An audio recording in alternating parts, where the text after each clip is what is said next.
So which other change can we implement? Let's have a look at our layout component in the layout folder under components. If we have a look at it, it's clearly a class-based component and it has a state to handle the display of the site drawer. Now, I don't really consider it to be a container, though you could argue for it to be one because obviously it contains some other components and it passes state down to them. So it wouldn't necessarily be wrong to place that layout component here in the containers folder like this. So now I moved it over there.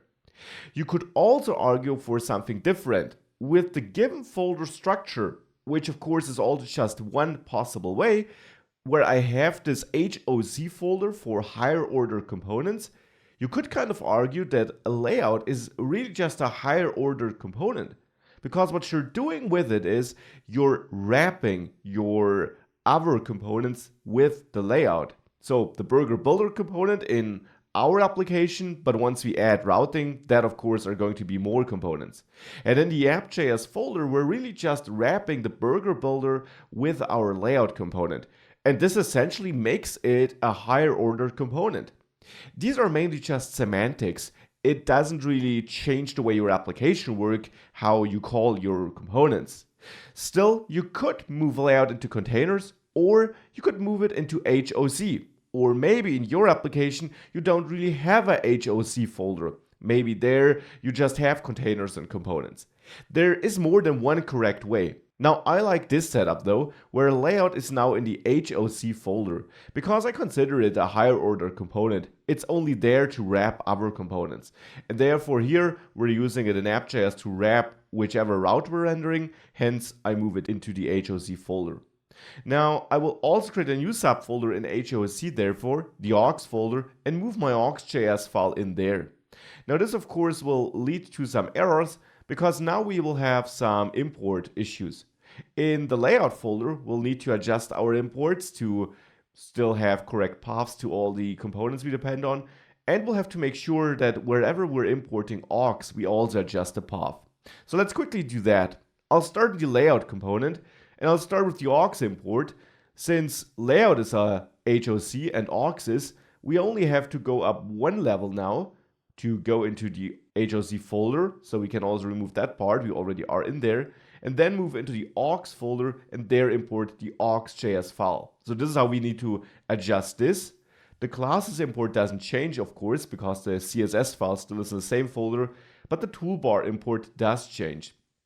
There we need to go all the way up, then into the components folder, and then we can go into the navigation folder. And I can basically copy that part here prior to navigation from the toolbar import and also use it here for the site drawer.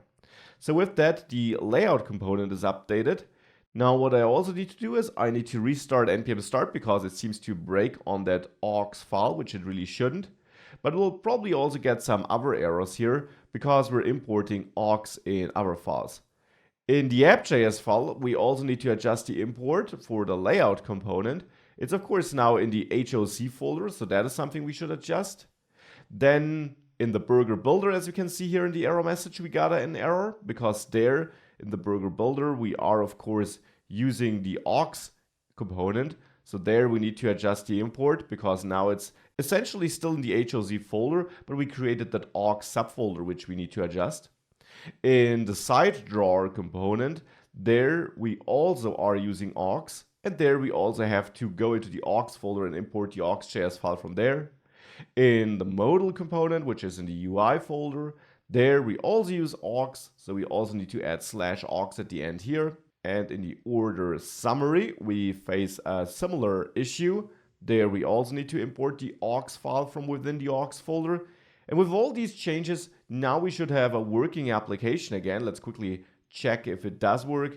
It's looking good. So now we got an application which works again without throwing any errors, but now with our new folder structure, which is optional, but which makes more sense in my opinion, since due to the way our components do work. Now with that, we really have a great application. Let's now move on with this course.